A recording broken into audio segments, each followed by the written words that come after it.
Naghimuhimo na pud silang istorya nga ako'y amahan sa bata. But nila. Kagawad ko sa barangay. Justice akong tumong aron masayod mo. Mo ni akong sinasabi mga idol, mo ni akong giingon nga fake news. Kini bitaw kini kana nasig istorya ba? Kanang istorya mo na akong giingon. Mo na fake news. AI man na mo na fake news. Kini AI, di ba? O mo na fake news. Pero kanang magduda lahi na nanay kanang kumbaga nanay analysis. O ug kana pong gitumbok nimong tao na kaya pud analysis. O gusto niyo basabta nga analysis. Ang dudag tahap gitahapan ka nagsuma na po na sa imong sitwasyon o sa imong reaksyon o sa imong mga lihok ba, mga galaw tinubagan. Halimbawa kung magkalailahi imong tubag, imong reaksyon para kang guilty, tingnan, tanawon, kanang sa imong sitwasyon bro lang kagwa, nawan nagag-anak pero bragwa lang sa imo, dito na musod ang duda og tahap. Hindi man gyud na tumapugan tao magtahap yun. No. Bisa kanang imong uyab karon og mawala kalit, labi nagkuan dugay mo balik magtahap ka naman gay, magduda ka naman gay, mao na wow, mao sad na nako. Di ba?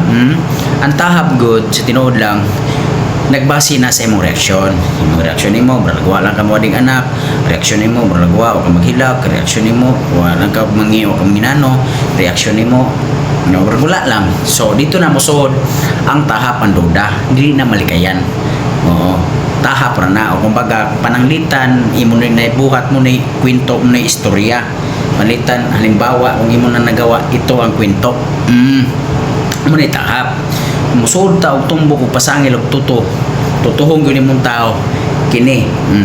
Nakita na ko Wilma Minyosa, gipunalan nimo imong anak, imo kita gyud sa duha ka mata nga imo yung gidiskresa imong anak, kita gyud nako saksi jugo, kita gyud nako sa duha ka mata. Muna tumbok, muna tuto, imo yung gitumbok ang tao. Mo pangitaan ka kana digon binisya na kay picture na kay video. Wa kay kapakita ang picture o kay video. So karon na kay oras gihatag pero dili magkatukma kay ngano inaon man puka ni Wilma nga nagbinutbot ra kag oras mo. So ang likon gyud video picture. So kung wa kay kapakita na karon, dito na mosod ang lie detector test. Unsay bot pasabot sa lie detector test? Dito mutugan masabtan to tanan. Kung nagtugan bagas tinuod, nagsulti bagas tinuod, wa ba ka magbinutbot. Kung mugawa sa result dito nga nagsulti kas tinuod, insakto gyud imong sulti wa ka magbinutbot, ato nga time makukulong na si Wilma Minyosa sa bata.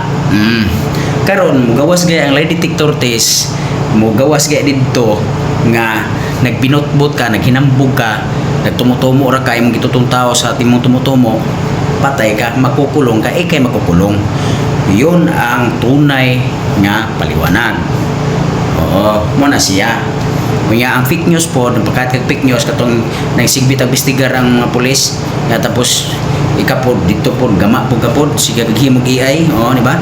Mo pagay mo gawas ang result sa pulis ay lang investigation, ikaw nagpagawas na ka, imong AI, imong gimaniho dito kanang balita nga muna gawas ang result, mo na ni kanang ebidensya wa na kulong na inahan, preso na inahan.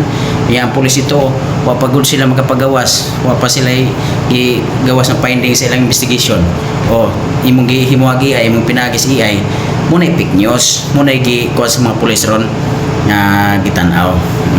Bartang mga idol, sana naliwanagan mo. Pag-share sa video mo idol. God bless. Thank you.